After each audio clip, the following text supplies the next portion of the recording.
Welcome to Books at Berklee. I'm your host, Judy Pinnolis, Associate Director for Instruction and Engagement at the Berklee Library. Today we welcome Rob Lagueux, who is Vice Provost for Academic Affairs at Berklee. Dr. Lagueux is responsible for faculty development, graduate programs, and academic partnerships.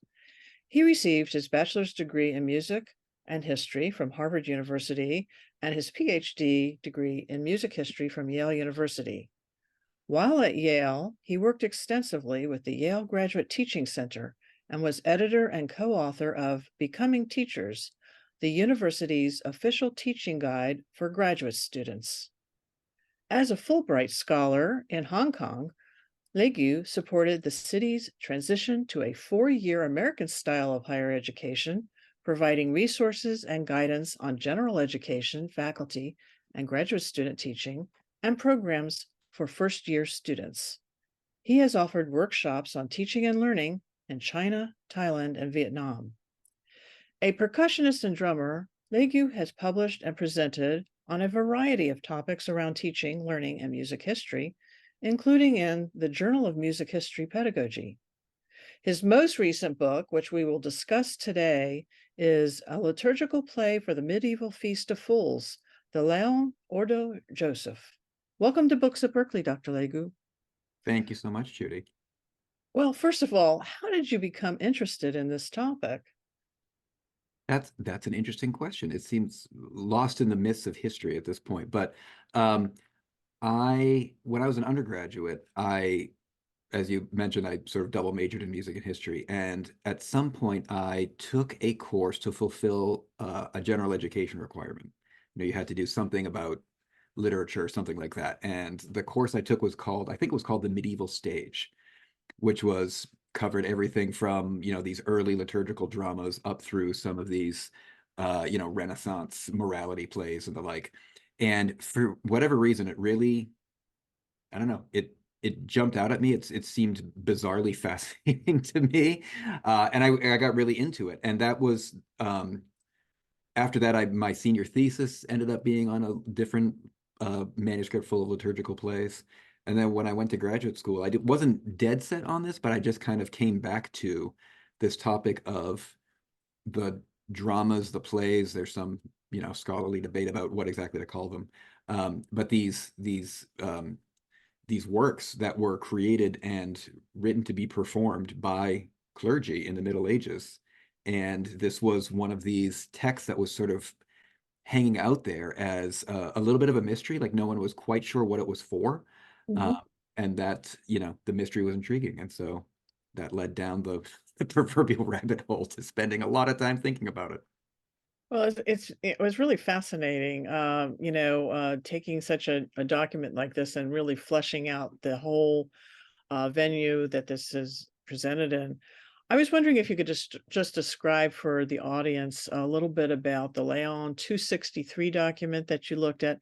Did you examine this in an archive or digitally, or how did you have access to this? And I also was curious about the arrangements of the various documents, because many times these are all bound, large Yep. manuscript folios. So if you could just tell our Sure. listeners a little bit about that. Sure. So this manuscript it's called Laon 263. It's just the 263rd numbered manuscript in the municipal library of this tiny little, what is now a small town in France. It's about, I don't know, 90, 100 kilometers northeast of Paris, about halfway between Paris and Brussels, I would say. And it has this magnificent 12th century cathedral that still stands. It was it got bombarded during World War I, during World War II, but it has 1,000 years ago, it was effectively the kind of capital of what was then France. It wasn't quite that simple, but it was effectively like a major royal residence. It had an important bishop seat, all these things, and a huge, vibrant, active clerical community, both at the cathedral and a bunch of associated monasteries around it. And all of those clerical communities created hundreds of manuscripts that amazingly survived both world wars and are still in what is essentially like the town library, like it's just a small town library that happens to have a vault with hundreds of medieval manuscripts that go back to the 10th century. Yeah. This particular manuscript is what in the manuscript catalog they call just a miscellany, because it does just sort of seem like a bunch of disconnected things, but there actually is a little bit of an order to it. It's essentially a bunch of stuff that was written. The manuscript is probably from the 12th century, probably from the late 1100s. A bunch of liturgy written for, or what I would call sort of like special liturgy. So a lot of that was embellishments for major feasts. So, rather than just singing, one chant, you might sing 3 or 9. And rather than just singing a short chant, you might elaborate it with all these interpolations, et cetera, ways of sort of creating extra festivity in a way, right? And there's a bunch of hymns in there. There's a bunch of these elaborated liturgies. And then sort of near the end, about 2/3 of the way through, there's these 3 liturgical dramas. They're just in text. There's no music. One is what is called a procession of the prophets, which was something typically performed in late Advent or on Christmas Eve, which is this sort of well-known genre. Right now, we would read it as being very anti-Jewish. It's this kind of notion of these, Jewish prophets from the Old Testament are each brought out one by one and sort of harangued in this way of saying, like, look, this prophet foretold the coming of Christ.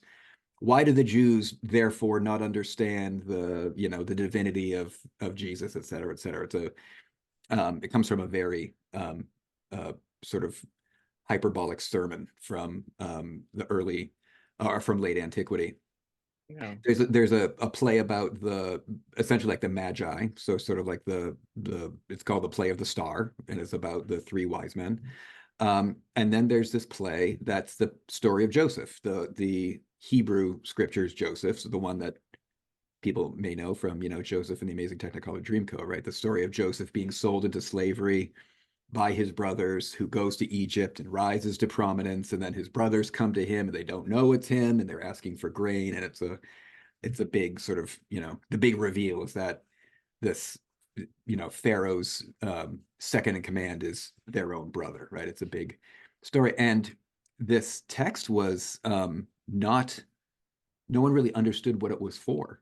And it turns out, or what I would argue, is that it's actually meant for the Christmas season and meant to be celebrated on the Feast of Fools, which was a well-known medieval phenomenon that in the town of Laon was celebrated on January 6th, their Epiphany. But your question about how I saw the manuscript, the short version is I saw it both in person. I actually went to Laon for many weeks back in 2001, 2002, and looked at all their manuscripts, because one of the things you have to do when you are studying these is to actually look at the manuscript itself to see how it's arranged, as you say, how it's bound together, because that gives you some clue as to, like, if there's a logic to how it's being bound, and if there's anything missing, right? You can see if there's a page that's been cut out or what have you. Yeah.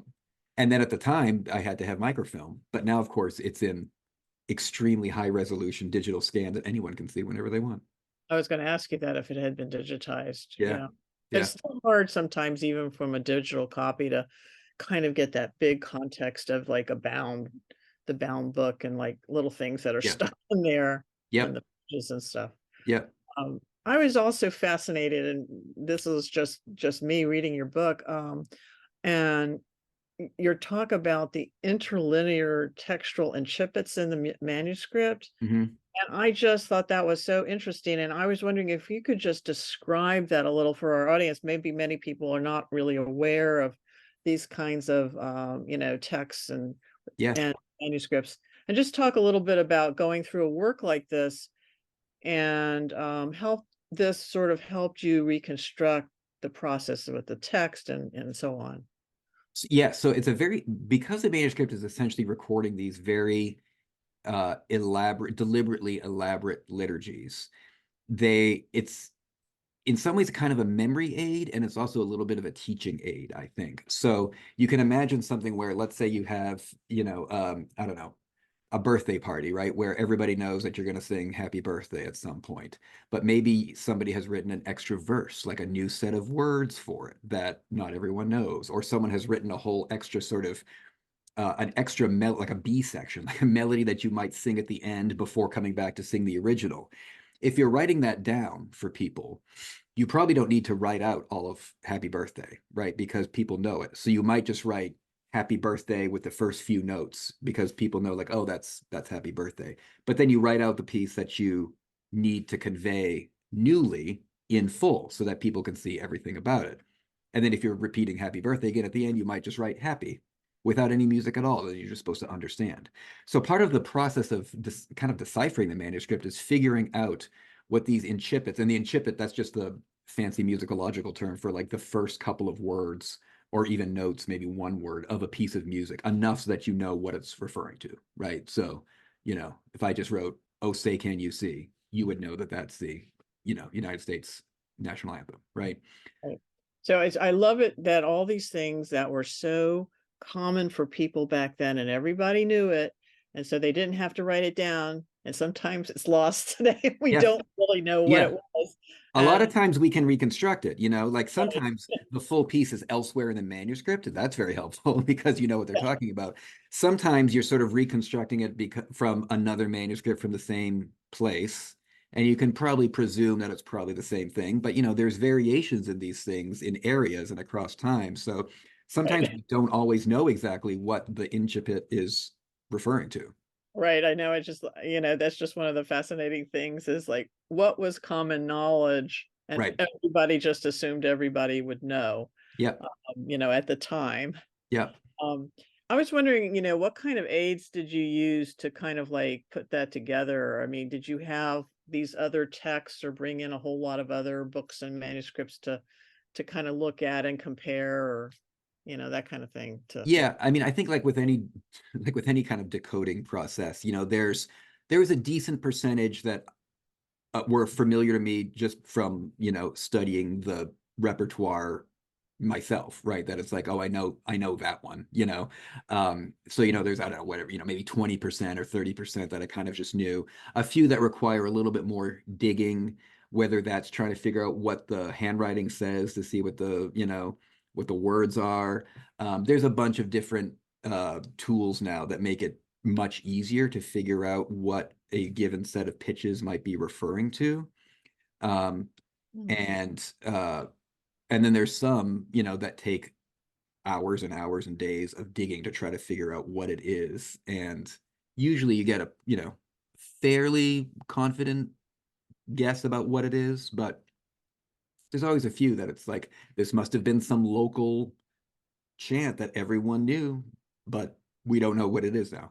right. Yeah, I that's just one of I guess, the mysteries and the fun, but also kind of the frustration, yeah, trying to do that reconstructionist work.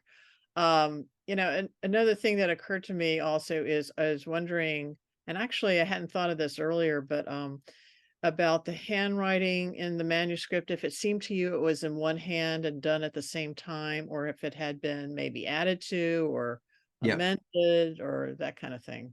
Yeah, so I did only a little bit of uh so the study of handwriting in the Middle Ages is called paleography, and really good paleographers can look at a word or a few letters and with to my mind alarming degree of precision tell you whether it's from, northern Germany, southern France, within a certain time period just based on the way the letters are formed. Um, I this manuscript in some ways was a blessing because there's really only probably two different scribal hands in it, as they say, the two different hands actually writing letters. Yeah. Um, Typically manuscripts were a team effort where one person would be preparing the vellum, another person might be making the lines, another person might be inking the text, another person might be doing any illuminated initials, another person might be doing the music notation, etc. Um, and so there's a little bit of, we can identify a few different hands in it, um, which is it's helpful to have that kind of clarity. Often there's, debates about like, is this a different hand? And that sounds like a really dull academic concern, and I guess many ways it kind of is. But what that tells us is something about when was this extra set of pages added, right? Like this helps to determine the history of the document itself, which tells us a little bit sometimes about what it was for, when it was recorded, all these things. So And how long it was used for, if it how was long used, it was used for, exactly. it Yep. sometimes helps. Yep. I was going to mention that this work is in Latin, I believe, and a lot of the research materials from the time period are Latin. And Mm-hmm. I understand you translated most of the material in this book. Can you tell us a little bit about the experience of doing that? Because that's kind of a big deal. Uh, yeah, the experience is, kind of like learning any foreign language, like moments of exhilaration mixed with moments of intense frustration and anger. I had taken, I wouldn't consider myself a particularly excellent Latinist. I took some Latin in high school. I took a bunch in college. Um, but really, this is such a specialized vocabulary, right? This is like ecclesiastical or liturgical Latin of the 12th century in France. Yeah. So some of it is are words you can just look up in a Latin dictionary. Some of them are very specific um, liturgical words. And fortunately, there are scholars who have made dictionaries of ecclesiastical Latin, which are helpful. Um, some of it is biblical Latin, and that's pretty easy because we have some fairly standard editions. We know basically what sort of version of the Vulgate, the Latin Bible, that scribes were using. Um, but not every monk who was writing in Latin in the Middle Ages was particularly proficient himself. And so, there are occasions where you get Latin that's essentially, you'll see in a German manuscript what looks basically like a German word that they made look kind of like Latin by putting Latin case endings on it, right? So it's more like you're reading German for a split second than Latin. So there's fortunately not too much of that in this, and the play text itself, this Joseph play, is based on a biblical text. So there's quite a bit of overlap, but there's the play is so much different from the biblical story in many places Yeah. that it's not as simple as just like holding them one next to the other. So it's a mix of things that are easy to look up and things that are kind of obscure. Um, but once you're when you're in this language for a long time, you do kind of weirdly start to internalize it, and it just becomes easier and easier. You develop a very specialized vocabulary. So a lot of Latinists, if you're reading Caesar or whatever, all the different Latin words for sword, right, or the different ways to kill someone. But I can tell you all the different words for kinds of candles, or different ways to walk around a church altar. So Right. it's just Words for you learn percent. you just learn what you need to learn, and it becomes easier as you go. Well, that makes a lot of sense. I was I don't think that everyone in our audience would know what a Feast of Fools is. Maybe not Yeah. everybody's familiar with the religion and so on. How did that get associated with Christmas? Why is there a Feast of Fools? I mean, tell us a little bit about the Yeah, base of what a Feast of Fools is. sure. So, nowadays we think of Christmas as, I think, like sort of the end of a season, right? Like we start Christmas the day after Thanksgiving or increasingly earlier, but and Christmas is kind of the end of a season. In and that's a relatively recent phenomenon. In the Middle Ages, Christmas was the beginning of a season, and the period leading up to it, Advent, the 4 Sundays leading up to it, were a penitential period when you would fast and abstain, and it was more like what the way that Christians now observe Lent. Um, and Christmas was the beginning of a celebration, the 12 days of Christmas that go from the 25th through January 6th, the 12th day of Christmas, which is in the Western Church has been the day on which the Epiphany, the revelation of Christ to the Gentiles, was celebrated, meaning the Magi, right, from the East, being Gentiles, are the first to behold the Christ child. And the Christmas season, is tied very much to the return of light to the sky, right? In the Middle Ages, the 25th of December was the winter solstice. It's the day after which the sun starts to return to the sky. That period became in the Middle Ages a long series of feasts, and in clerical communities, so religious communities, each of the sort of major orders, meaning deacons, priests, subdeacons, etc., were celebrated on one of these days. Oh, okay. And the subdeacons were, for a long time kind of that was one of the major orders, which means that when you enter it, you are taking vows of celibacy and chastity and these sorts of things, as opposed to lower orders where you're not necessarily committing to this. So you have subdeacons, deacons, priests, bishops. The subdeacons, being the sort of most junior of the major orders, were kind of, it's like being like a plebe at the Naval Academy or something like that. Like you were subject to hazing and being sort of just generally looked down on because of your junior status. And so the Feast of the Subdeacons became a Feast of Fools, meaning that it became associated with inversion. So what that meant is that for that day, there would often be elected a bishop of fools from the subdeacons who would for that day rule in a limited way, right? Like as the bishop for the day.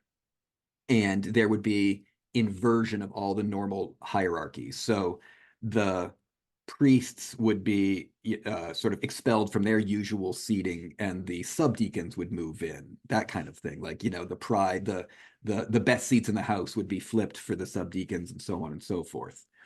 And so it became this ritual of inversion, essentially. Now that got sort of wildly kind of blown out of proportion in that when religious reformers tried to crack down on it, they kind of invented all of these really scurrilous ideas about the abuses and the terrible things that would happen.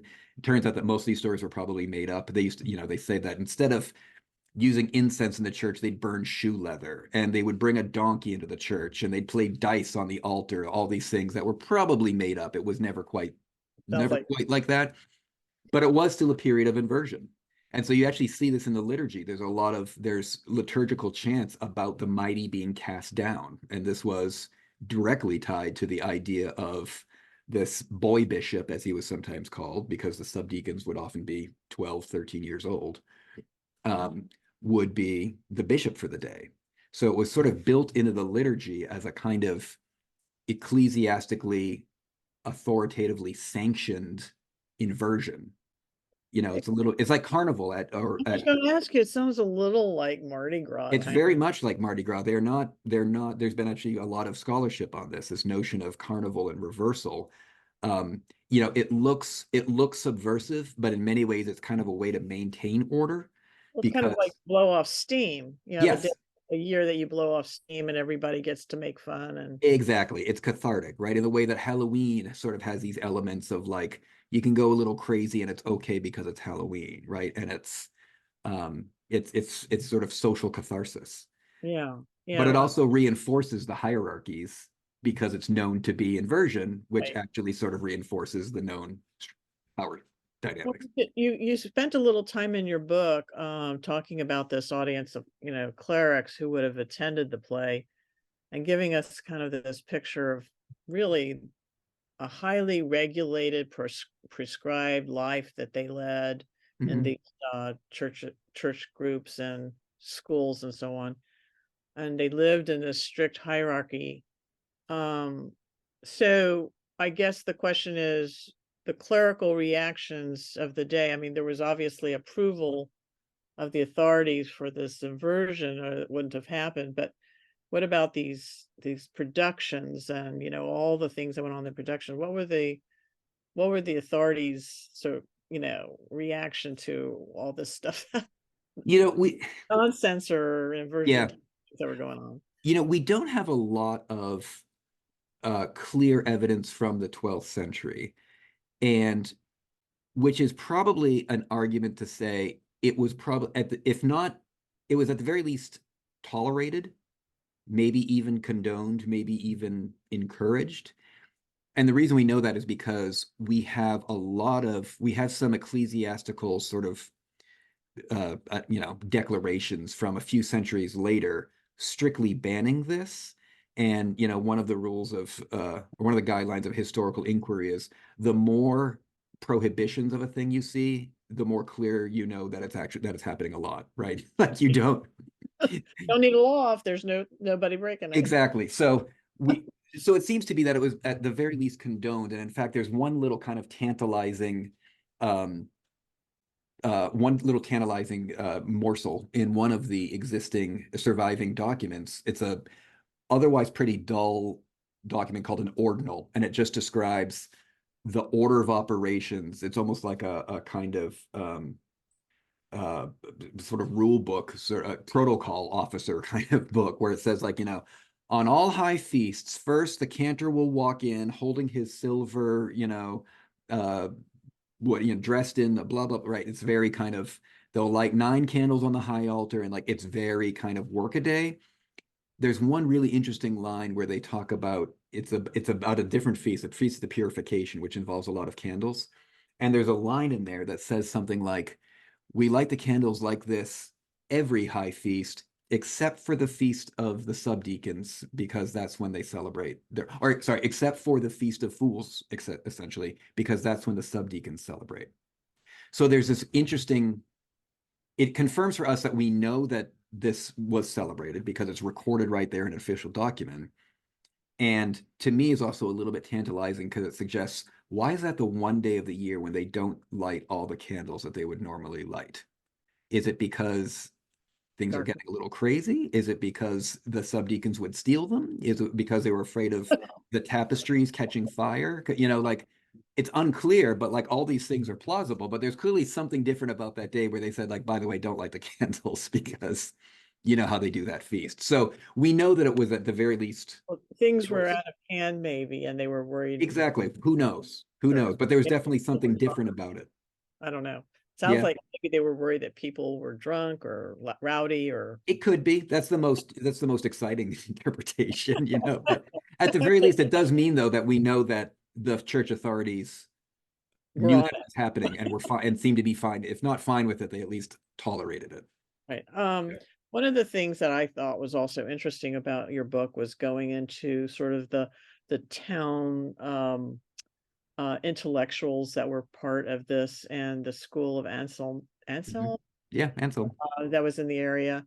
And I was wondering if you felt that you talked a little bit about his glossa ordinaria, and how that was an interpretive way of applying or teaching the Bible, and some of the techniques he talked about there. And one of the terms you used is a lamada. And I was wondering if you could just tell people in kind of 25 words or less kind of thing what a lamada is, and why we would be concerned about that in a Feast of Fools. So what Anselm of Laon did that was, it seems to be like truly came from him and was revolutionary, is that he started teaching the Bible the same way that they were teaching classical authors, meaning like Aristotle and the ancients, right? Which was the way that the Bible had typically been kind of annotated or taught before, was that you would have a lamada, which means that you would say, like, Genesis 1:1, right? Like, in the beginning of God creating the heaven and earth. That's the lamada. And then you write whatever, 10, 1,000 words of commentary on that, about what that means and what that connects to, etc. And then you have the next little piece of scripture that you're commenting on, the next lamada. And it's lemma, I guess, actually, in the singular, your next lemma. And you write about that. What Anselm did was something different, which was, and I think something very familiar to almost anyone who's ever studied for an exam from a textbook, is he took the scriptural text, and rather than taking a lemma and then writing about it, he just kind of left the text as it was and wrote annotations in the lines themselves or in the column next to it. And this is called glossing. So you have what's called marginal gloss and interlinear gloss. And those things were sort of like a marked up version of the Bible. And that was the way he taught. So it sounds a little bit, again, it sounds like a small thing, but it's kind of a new technology that allowed for a totally different way of visually apprehending the Bible. So rather than, a lemma commentary, new page, you would have an entire, several verses, or, with the commentary at the same time. So it allows sort of visual connections. Almost, there's some scholars who have called this sort of like an early kind of hypertext, this sort of like ease of visually linking Yeah. places that are otherwise physically separate in the text. Well, the reason that I, was fascinated also by that is because it reminded me of what the fellow down the street was doing. And the fellow down the street was a Jewish rabbi who lived in Troyes. His name was Solomon of Troyes, and he was also known by the acronym of Rashi. And Mm, he's almost an exact, contemporaneous, he lived at the same time in the same mhm, geographical area. And he had his own kind of script area where he did exactly that same thing with, you have a text from the biblical text, and then you have this sort of discussion on the sides, and that kind of and they I mean he was I think Anselm was I just looked on Wikipedia, it was like 1050 to 1117, yep, and Rashi was 1040 to 1105, so very interesting. contemporaneous, and Yeah, it's quite famous in the area, and it's almost geographically in a very well, very close, yep, closely, as I said, the two towns were not that far apart geographically, but yeah. also that they I was just, curious, maybe they knew each other's work. I mean, I mean, it's entirely possible. Like I don't Anselm, know, but, I just was yeah, speculating that here we have two really famous biblical commentators, each doing something very similar at the similar sort of time in the similar kind of manner, and they both had schools that they yep. were, teaching. So it was just an interesting thing that occurred that, maybe there was some I don't know, give and take in that area, especially people were super interested in biblical interpretations and so on. I mean, it's not obviously this is Why? speculative, right? But like it's not out of the realm of possibility, in part because we know that Anselm was born in Laon, but we also know that he left and came back, and no one's quite sure what he did while he was gone. But when he came back, he had this new idea. And I mean, it's also interesting because one of the things I talk about in the book is that Anselm was unusually in an era and a time that was often filled with really kind of virulent anti-Jewish rhetoric. Yeah. Ansel was a lot less so than many of his contemporaries. Mhm. So it's not out of the realm of possibility that he has some sort of, he has these Jewish colleagues or what have you, right? In which they're talking about this way of I mean, there's comment. been some kind of discussions and give and take in the Middle Ages.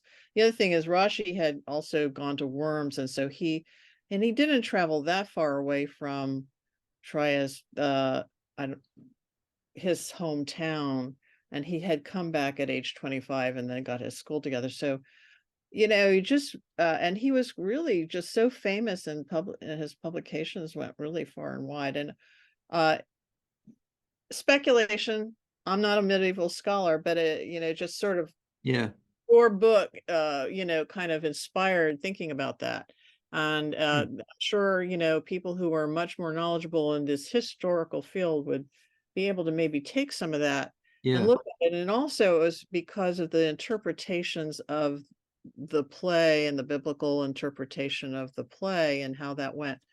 You discussed a lot about in your book about staging the work and directions that were indicated in the archival documents. All of that was just fascinating. That's sort of stage directions. yeah, yeah, Um, and one of the things was all these processions, and so I had this image of everybody going to, walking around and going to these different stations when you kind of right. have a limited space and in a cathedral there. I was wondering how maybe the role of space, it was really important to the drama and the staging, but how if it's any way influenced also in the music and these holiday pageants and plays, sort of the different segments that come with these processions and staging. Yeah, that's really interesting. I mean, so yes, to you, as you say, processions were one of the most favorite things that one of the Or most favorite ways to elaborate a ceremony, right? Like they're very dramatic. You have we've all seen processions of some. All Yeah, that. exactly. You have your vestments, like even if you're just in sort of normal liturgical vestments, they're sumptuous, right? There's often, I mean, Right. I wouldn't call them props, but there's objects usually involved, right? Some object of veneration. It might be, the Eucharist or a cross or a candle or an icon or something like that. Yeah. Um, and um, yeah, and the beauty of processions is that they were often set to music that could be, I always kind of think of like a commencement ceremony where you hear pomp and circumstance, where it Yeah. just like, you just keep playing it until everybody's made it to stage, right? Like it's a similar thing, like a procession could kind of go on as long as you needed it to. Yeah. And they draw attention to the whole space, right? Or the space that you decide to process to and from. And you're kind of looking around and you're Yep, seeing the majesty of the cathedral and yep, yep. that, and it's a big space. So Yeah, and these cathedrals, I mean, I talk about this a little bit, that I think it's really important. The cathedral space had symbolic understandings of the different um, cardinal directions. Um, and that was important. So the north was thought of as sort of the side of ignorance and darkness, in part because the north side of a church in northern France is going to be the darkest and coldest year round, right? Just because of the way the sun.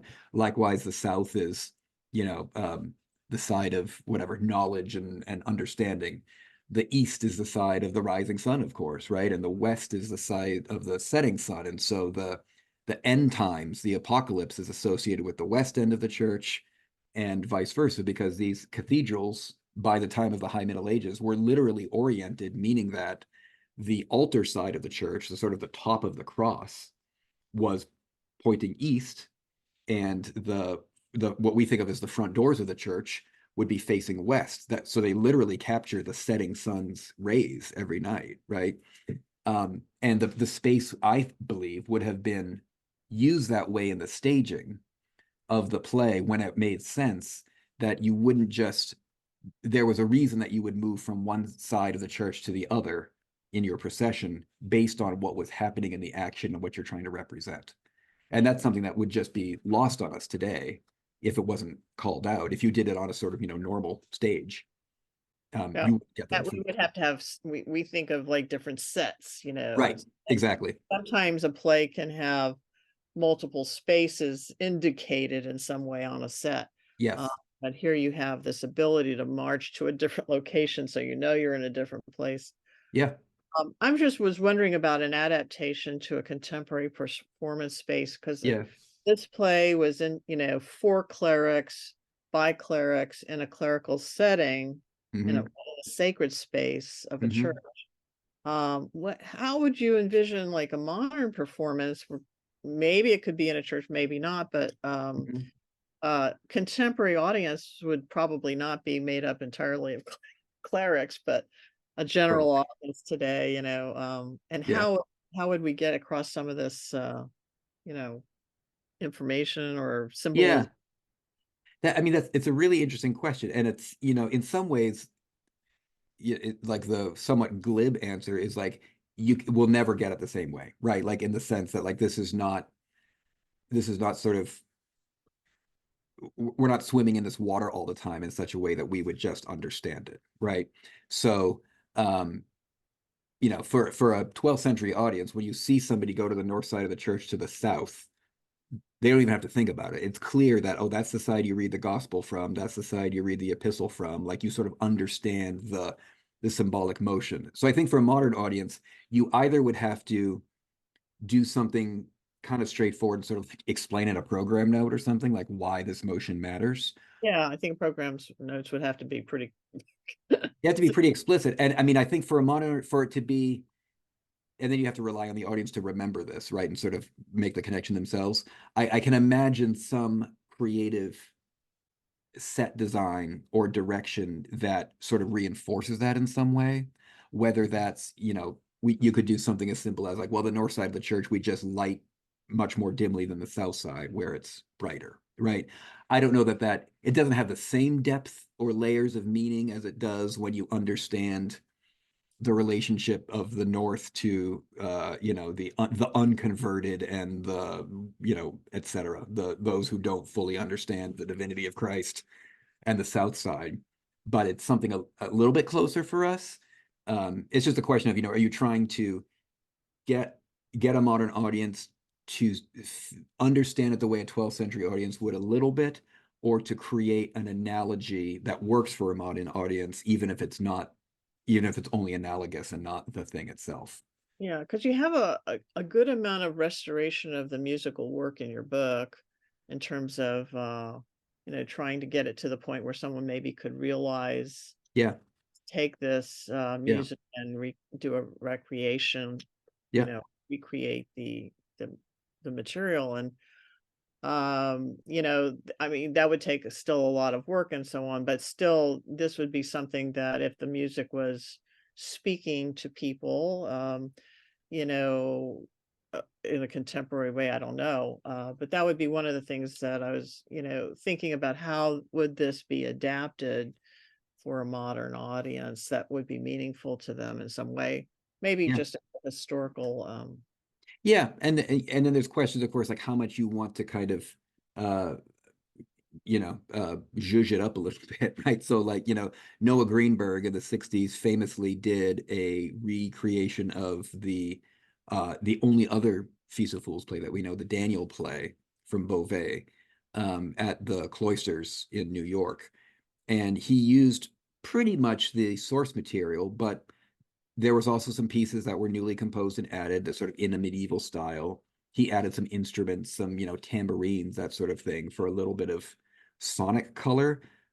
And we don't know that that wasn't done in the 12th century, but we don't know that it was, right? So it's a kind of artistic decision that interpretation. is, I think is a perfectly valid one to make, because it is the 21st century and not the 12th. So you can never truly inhabit that space and time. Well, one of the things that was also was very interesting is the text itself, the story, the biblical story of Joseph. Many people may be familiar with that. This changes the story Yeah, from a plain reading of the biblical text. It changes it quite a bit yeah, uh, for religious purposes and yeah. interpretations, especially on the message of Christmas. And as you explained earlier in your talk, you explained how Christmas started earlier, and had been a time of, solemnity before the holiday, Hmm. and then, self-reflection and so on. I'm wondering what of this play today, for a modern audience, with all of this, what message of Christmas might still be there for a contemporary audience that would be, useful and interesting or fun or Yeah, readable. I think like so many, it's hard for me to imagine a modern audience seeing and hearing this play and without being told that it has some sort of connection to the Christmas season, hearing it or seeing it themselves. It is one of the things I mentioned in the book is that in the Middle Ages, there was a much clearer, more direct connection between the Christmas season and the Easter season, and particularly the sort of the somber side of the Easter season. So this kind of like, it's not just pure merriment and joy, right? There's definitely that, but it's there's still always a little bit of a dark note in the background that, in whatever 3 4 months time, depending on the year, you're going to have the solemnity around the death of Christ and the resurrection, right? So in the same way that, the closest thing to it, I think, is like the whatever third or fourth verse of We Three Kings, where it's, myrrh is mine, its bitter perfume breathes the life of gathering gloom, sorrow, sighing, bleeding, dying, sealed in the stone cold tomb. We don't sing that verse a lot, but it's there, and it's like that's the one. It's like that's even in that, the Magi story. There's this, Yeah. they're bringing frankincense and myrrh, right? These things, I guess myrrh in particular, that's used uh, to prepare a body for burial, right? So Wow. like we don't, that's not super festive, but it's there. It's part of the original season. The And in the cycle Middle of life Ages, and death yeah, is, uh, yeah, and yeah, exactly. And so that's why this Joseph story is such a kind of an ideal Christmas story, in that, or for Christmas in the Middle Ages. It's an ideal story because you have this connection between Joseph and Jesus, with the idea that, you know, Joseph is put into a pit by his brothers, betrayed by his brothers, and is then you know, spend some time there, in the same way that Jesus is betrayed and spends time in a tomb before coming back out again. You know, like there's all of these parallels, and it's the more you look for them, the more they're there. You know, so it's the story is sort of provides this perfect opportunity to have this both like this inversion, because again, Joseph is literally humbled, right, thrown into this cistern, this pit, but then is eventually exalted and becomes second in command of Egypt. So you have this inversion thing happening, but it's also kind of like pedagogically effective because it's teaching something about, one, scriptural study, seeing the connections between Joseph and Jesus, but also it's kind of a morality play in its way, showing that, like, look, even someone who's humbled and thrown into the cistern eventually will be exalted.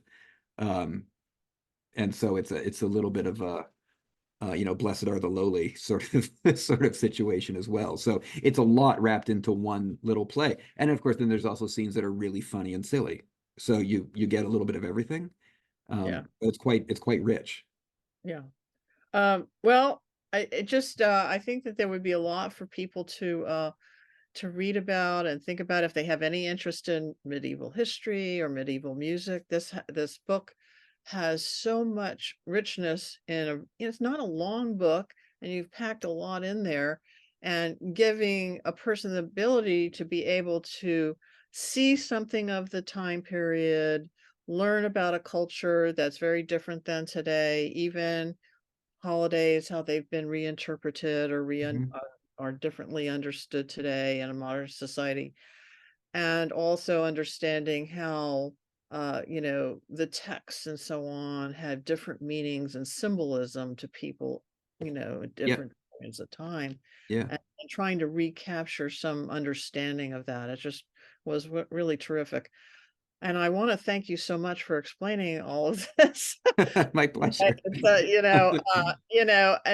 and I think that people who are interested in, Middle Ages and medieval music will really wanna pick that up and get that for their library if they don't have one, and I'm glad that we did, so I appreciate Thanks, that Judy. so Thank much. you so much.